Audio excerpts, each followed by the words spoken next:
Now, welcome back to the KO'd Convo, and we have a special guest today because this man is a social media icon. He's won multiple awards for being the best diver into Lake Erie. He is the CEO of Ohio and currently on his statewide tour around Ohio, going to different towns, seeing what the towns are like. It is Sir Yacht, otherwise known as Joey Kinsley. Joey, how are you? I'm live from beautiful Cambridge, Ohio. It's been fun so far, and I get to do a little more touring in the city tomorrow, so I'm looking forward to it. There you go. There you go. So, obviously, the first question I have is everyone's trying to get national media attention and especially national recognition on like Twitter and something like that. But somehow you've seemed to keep it local. Like you really like the locality of it, and you're based up near Cleveland, but you're using Ohio as a whole to your advantage.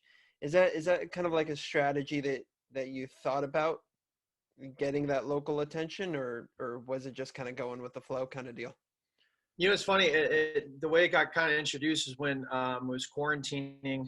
Uh, I hopped on TikTok and started making stuff, and there was a couple videos I thought really funny about like Ohio and like some stereotypes. So I was like, I'll make one about like what traffic laws in Ohio mean or whatever, and it blew up. And then I started making more Ohio things, and yeah, I didn't think about the locality, but I mean, people here, I mean, Ohio gets a bad rap nationally. So anytime anybody can see their town or their state, their hometown tied into something positive, I think they share it. I think they like become like attached to it because people from here really, it's all about family. It's all about hometowns and stuff. But yeah, I got invited to a wonderful city called Struthers, suburb of Youngstown, I think in August. And they're like, hey, we want you to do a video for our city, kind of just touring it. I was like, yeah, that'd be great. And then it kind of, once that did well, it snowballed from there. And now it's just, that's kind of what I'm doing right now. So it's turned into quite the gig. Yeah, no kidding. And if you follow him on Twitter, you'll see him do a bunch of stuff. He's pretty famously known for dressing up as Waldo and going to Cleveland Indians Yep. games, and the Indians Yep. shouted him out a couple times. But you did talk about something positive. Hopefully, people get something positive. That is everyone except the Paul brothers, right? Yeah, exactly. I'm a fan of Logan right now, though. He's a good dude. Jake is, I think he just surround himself. He has really bad people around him. Such as I don't know. I hope he changes. But it was funny. A year ago today, I was supposed to, or like around Christmas, but it started today. I was supposed to box Logan around a year ago, and because I challenged his brother as a joke, but then Logan didn't know it was a joke, and then he challenged me, but then he backed out because I don't have the following that he does, and it wouldn't have like been anything good for him. Well, now Logan's like Floyd Mayweather called him out last night and wants to box him. So I'm like, holy cow, I'm one fight away from fighting Floyd Mayweather over here. So it's kind of it's funny how that stuff. I'm telling you, man, social media is nuts. Today, I'm just gonna go on a tangent here, I guess. I put out a tweet. I do all these tweets. Like if something happens, I'll eat chicken McNuggets for every retweet and like it gets. So the one I did was if Notre Dame beats Clemson, I'll eat a chicken McNugget for every retweet and like this gets. Well, Notre Dame won, which I didn't think was gonna happen. So that total retweets and likes are about 3,000. So I'm like, how do I get 3,000 chicken McNuggets? I have no idea. Well, today I'm driving down to Cambridge. I get an email from a global agency that represents McDonald's and says, we are going to send you 3,000 chicken McNuggets. I'm like, oh my God, that's nuts. So I got to figure out, I want to do like some sort of like charity thing where I have maybe like 30 people eating 100 McNuggets each. Cause I can't, it's like not humanly possible to eat 3,000 chicken McNuggets. So I think I'm going to do some sort of charity event where I get, but the point being social media is just, it's crazy. And I'm just trying to diversify and capitalize on as many different avenues as I can. Absolutely, absolutely. And another one of your viral hits obviously was the first time last year you jumped. The Browns had all this hype. You jumped into Lake Erie for the first time, and that just immediately blew wonders. But hey, you jumped in Lake Erie this year, but on a more positive note. I mean, the Browns are doing pretty damn well. Knock on wood, obviously, but your That's the thing, man. I'm jumping in this year because they're good. I'm not. The last year is because they're bad, and now I think I'm just very confused, and it's like a cleansing. When we went, it's Lake Erie is not the cleanest thing, but jumping in is fun. It's just like it's cold and it doesn't sound fun, and nor is it fun at the time, but it's fun to kind of watch over time. I'm like, oh, I did that. That was stupid, but it's just a fun thing. They're 6-3. Yeah, they could be 7-3 after this week. The worst they're going to be is 6-4. So it's nuts. It doesn't make any sense. I'm so confused. Yeah, I mean, I'll tell you, I have talk a little fantasy football here. I got Nick Chubb on my team, and we just got him back, so that was good. I mean, I know everybody. There's a whole debate about whether he should have got that second touchdown. I don't know what your thoughts on that are, but Nick Chubb doesn't give a damn about anybody's fantasy team, and I love it. Yeah, I was so funny. It's like he wasn't supposed to like score a touchdown there. So like, but like he runs all the way down the one. Like I get why people have him on their team. I mean, he had like 20 points for most leagues. So people like Nick Chubb lost me my fantasy game. He's like, no, he didn't. If you have 20 points on a fantasy week, that's pretty good. Your other players lost it for you. But the spread was -3.5, -4.5, pretty much everywhere. That was the consistent spread, and they won by 3. So the fact that he didn't score, like, and 85% of people said Browns would cover the spread. So he lost like 15%. They're really happy with him, but 85% of the bettors not happy. And Nick Chubb could care less. He could care less. yeah. And I do agree with you on this one point here. After that storm in Cleveland, the Browns need a freaking dome. They need to play. Or like a retractable roof, man. I mean, they're right. It's not even that they're in downtown Cleveland. They're right on the lake. Like it's fun to play in the elements and stuff. Don't get me wrong, but I mean, when you have sideways hail coming in, I mean, Deshaun Watson arguably is a top 10 quarterback, probably top 5, maybe, around there, whatever. He's at least top 10. He's a stud, and he couldn't do anything. Baker has been playing better of late, and it was just you couldn't throw as a running game. And I mean, it's obviously, I'm not cutting the checks here and whatever, but I'm also not a billionaire. I feel like if you have, I mean, and plus they only use the stadium 8 to 10 times a year for 2 preseason games and 8 regular season games. Can you imagine if they had a roof? They could get so many other venues there. They could play a Super Bowl there. That'd be big for the city. I just feel like it's a small investment for a retractable roof before a giant gain. So I don't get it. Yeah, I mean, there's the whole money thing and everything else of that nature. Well, so a lot of people know you for your satirical humor and all this stuff. On your bio says "Don't take me seriously," which a lot of people tend not to listen to, as Right. as told by your screenshots. But something a lot of people didn't expect and kind of came out of nowhere was the whole Big Ten thing and your source, and you became a pretty reliable Twitter journalist, my friend. I'll tell you that much. And then you got national attention there. I mean, even Big Cat was doing. Has Big Cat appeared on your show yet? By the way. No, he hasn't. I've been told I need to make a video, not flaming him, but something to get his attention. Because he stopped responding to my messages and stuff, and I mean, he's busy, whatever, but. I mean, come on, throw me a bone over here. I wasn't the one who told you to. Yeah. Come on, or whatever. So yeah, that's all right. So when your first tweet about the Big Ten news, did you expect it to really go anywhere, or did you just like put it out there, kind of like to help? Oh, like this is what's going on. Yeah, so it's funny. Well, first, a lot of people thought I just kind of made up stuff at first, and I'm like, I don't know enough about Big Ten football. I don't know about a lot about legalities. Like I just intellectually could not make these things up. Like that is the thing. Yeah, so a guy came to me. He enjoyed the content I put out and everything, a lot of things that you said, and he said I am pretty connected in the college football world, the Big Ten world. There's a lot of things happening, and the first thing he's like, if you want to report this, go ahead. If not, no big deal. I said, okay, what is it? And he said that the Big Ten is going to shut down the season. The ACC might follow suit.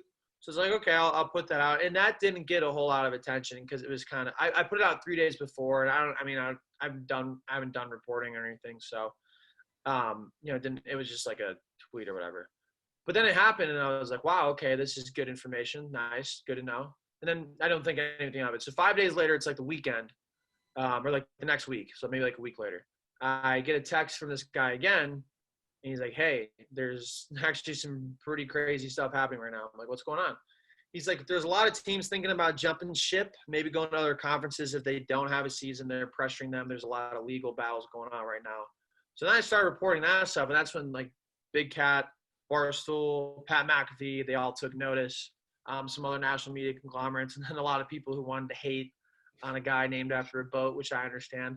But then that started for like, that was like a 5-day thing with me just like putting stuff out. And then it was the 19th of August. Kevin Warren comes out himself and says, we're not revisiting the season because of all this buzz that was generated.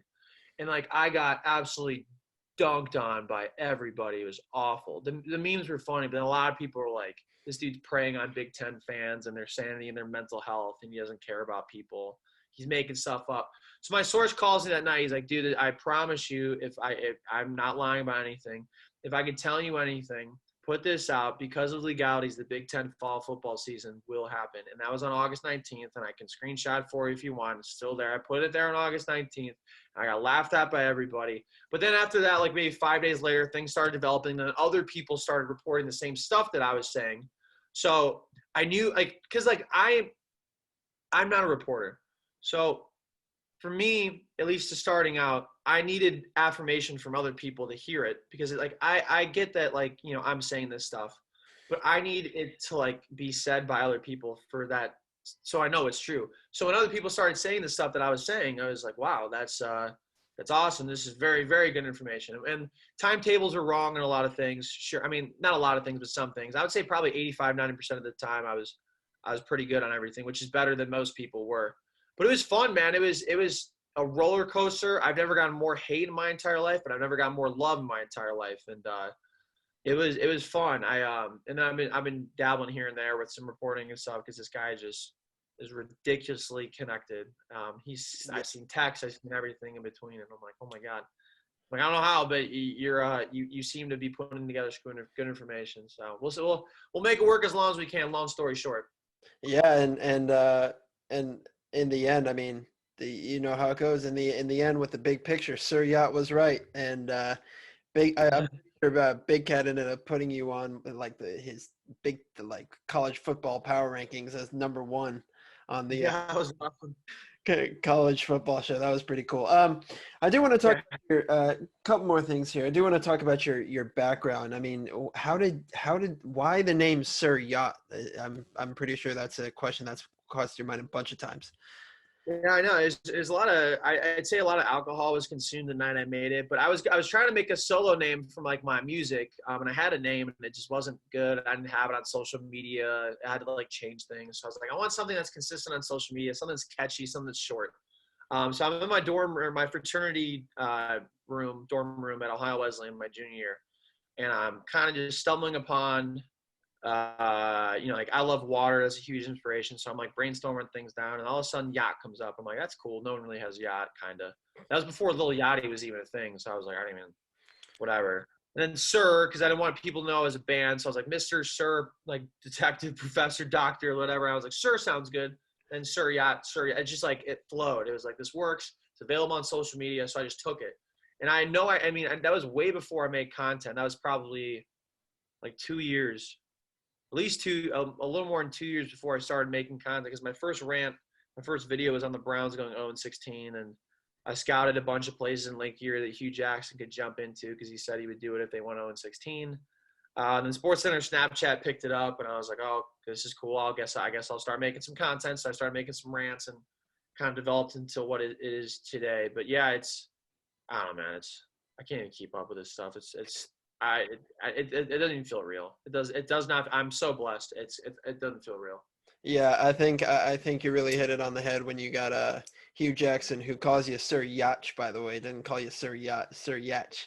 Get to Yeah. to WAP, which I thought was pretty hysterical. So I'm in a hotel room that night at like 2. I wake up at like 2:30, and I like this. I just like have this stupid idea, and I go buy a $60 cameo from Hugh Jackson and tell him, because I know he's not going to say the actual meaning for WAP. So I'm like, all right, I'm looking up like some other things I can say. What are some other sayings? I stumbled upon wings and pizza. I'm like, oh, that's good. And it has to, because one of the lines is macaroni in a pot. That's some wings and pizza. So I'm like, all right, he'll think it's like some like food thing. Well, then like TMZ and all the like Barstool, all these people picked it up. Like, oh my God, I feel so bad. But I didn't think it would blow up. I just like, it was like a late night thought. I did it for fun, man. It's so stupid. I don't understand anything. Well, Hugh Jackson he's actually is a great guy though, right? He does a lot of He's charities. incredible. Yeah, so he has his it's for it's anti-human trafficking, and every like that's like, well, like, oh, he's everyone's like, well, he's not have any money, like why is he doing this, he dug so low for like publicity. It's like, no, Hugh Jackson's still getting paid by the Browns. Like he made a lot of money. Money's not a thing. He has a tequila business. He donates all the money, 100% of the proceeds to his anti-human trafficking foundation, Hugh Jackson Foundation, and he is a great guy. Like football aside, like people, I mean, it's tough, man. It's tough business. I mean, people are like, oh, he put the blame on a lot of people. It's like when you're a hated person because of like you're not because of your job and stuff, your livelihood. Like it's hard. I understand. I think he's a great guy. I mean, it's just sad, man. People kind of treat people like that. But he's a good guy. Yeah, he does a lot of good stuff. Good, yeah. All right.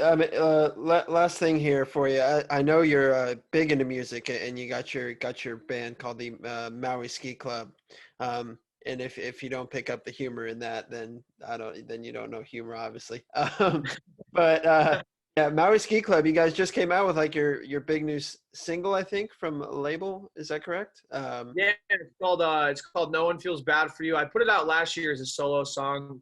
This label I've been in contact with, a small label out in New Jersey called Water Sound.